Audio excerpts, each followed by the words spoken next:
Hello everyone, welcome back my YouTube channel. तो दोस्त, तीन मेन बोर्ड का आईपीओ जो अभी लाइनअप होते हुए देखने को मिला है, जिसमें से एक को आप लोग जानते होंगे और उसी के बारे में हम लोग इस वीडियो में डिस्कशन करने वाले हैं, उसके फंडामेंटल एनालिसिस के बारे में। तो और कब से ये आईपीओ जो ओपन होने वाला है एंड ऑल सब चीज़ हम लोग इस वीडियो में डिस्कशन करने वाले हैं। तो वीडियो को आखिरी तक देखिएगा तो आपको मालूम लग जाएगा कि इस आईपीओ में आपको अप्लाइंग करना है या फिर नहीं करना है। तो चलिए अब स्टार्ट करते हैं। पहले कंपनी का फंडामेंटल्स जान लेते, कंपनी के बारे में जान लेते हैं, कंपनी काम क्या करती है। तो बेसिकली आपको पता होगा यहाँ पे कि कंपनी का काम क्या है, ठीक है। तो Meesho is a multi sided technology platform that drives e commerce in India by connecting four groups: consumers, sellers, logistics partner and content creators. तो सिंपली आपको इसका बिजनेस मॉडल जो है अच्छे से पता होगा कि कंपनी काम क्या करती है। तो इसमें मुझे मुझे लगता नहीं है कि आप लोगों को कुछ ज़्यादा कुछ बताना होगा कि कंपनी का काम क्या है, ठीक है। तो सिंपली ई कॉमर्स बिजनेस है, यहाँ पे आपको पता है कि क्लॉथिंग सेल करती है, फिर और इलेक्ट्रॉनिक्स गैजेट हो गया कुछ, और भी जो कंज्यूमर्स जिनके जो है फोर मेन ग्रुप्स है जिनसे ये बिजनेस करती है: consumers, sellers, logistic partners and content creators, जिनसे इनका टोटली बिजनेस रन करता है, ठीक है। Meesho serves consumers from all income groups, mainly value conscious shoppers looking for affordable products. In financial year 25, the company had 198 million annual transaction users with 174.43 million from outside India top cities, ठीक है।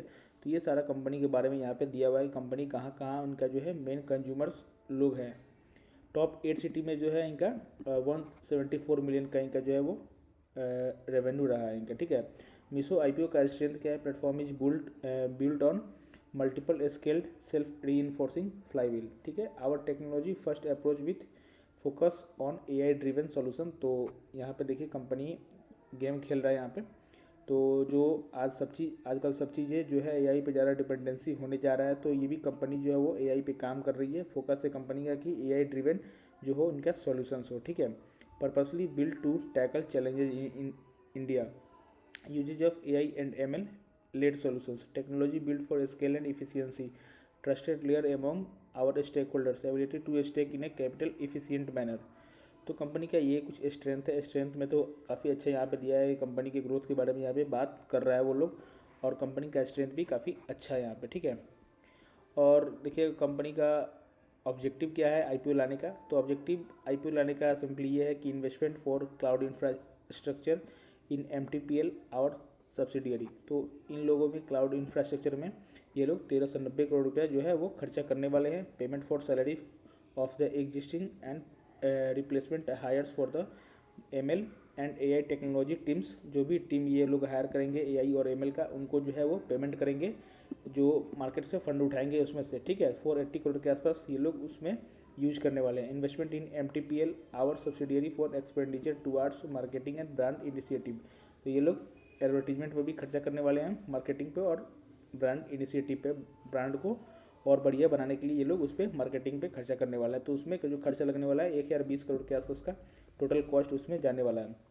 तो simply अपने company जो है अपने growth के लिए, future growth के लिए उसमें पैसा जो है इन्वेस्ट करने वाली है। तो कंपनी का जो है मॉडल अभी तक तो काफ़ी अच्छा यहाँ पर लगा है कि इसमें आप इन्वेस्ट कर सकते हो, ठीक है। अब बात करते, अभी मैंने यहाँ पे क्लियर नहीं किया, ठीक है। मैं लास्ट में बताऊँगा कि आपको इन्वेस्ट करना है या नहीं करना है, ठीक है।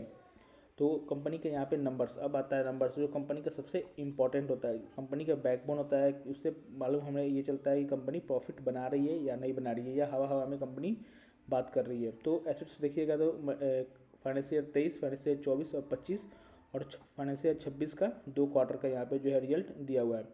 तो अभी तक देखिएगा तो कंपनी हमें प्रॉफिट से मतलब है, ठीक है, प्रॉफिट आफ्टर टैक्स। तो आफ्टर टैक्स में देखिएगा तो कंपनी के पास कुछ भी बच नहीं रहा है, कंपनी के पास, कंपनी उल्टा लॉस में ही है।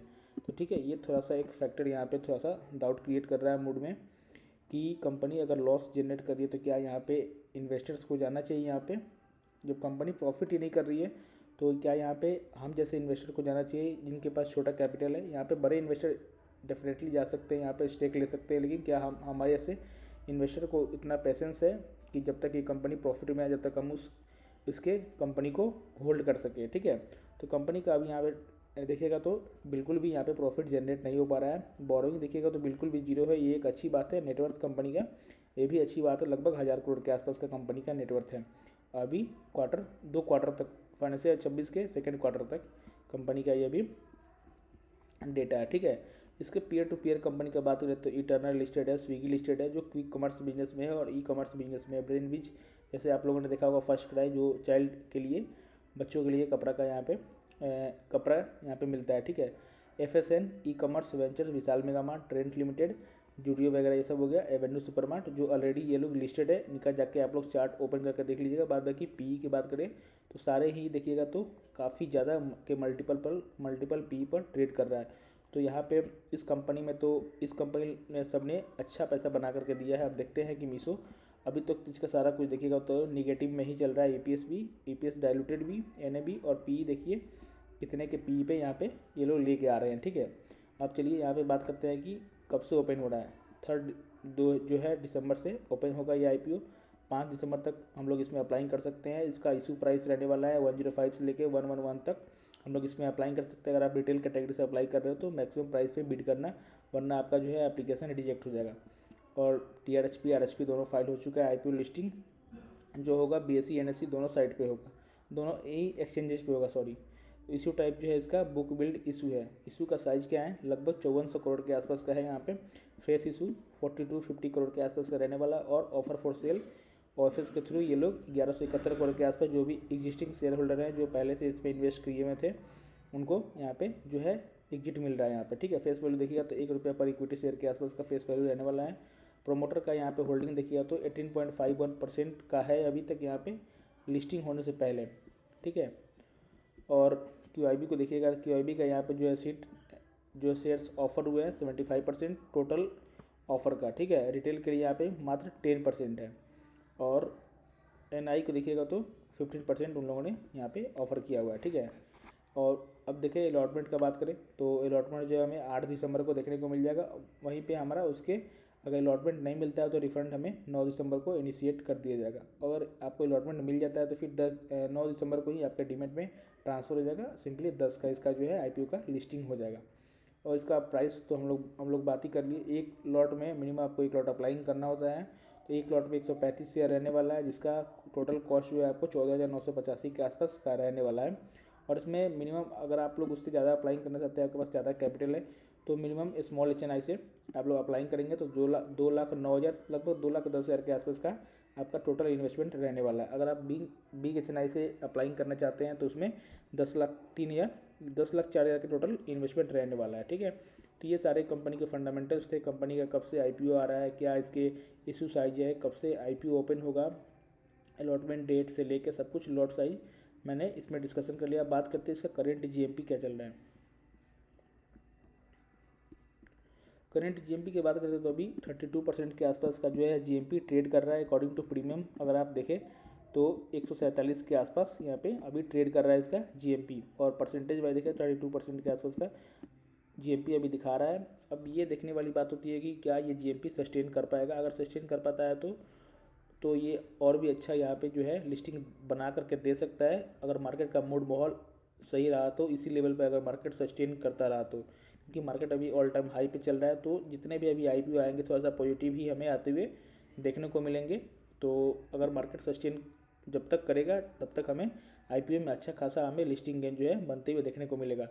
तो इस वीडियो में मेरा एक यही डिसीजन सामने आ रहा है कि अगर आप लोगों को लिस्टिंग गेन पर्पज़ से अप्लाई करना है तो डेफिनेटली आप लोग जा सकते हो। लॉन्ग टर्म पर्पज़ से अभी आपको यहाँ पे थोड़ा पेशेंस रखना होगा, क्योंकि कंपनी अभी लॉस में है।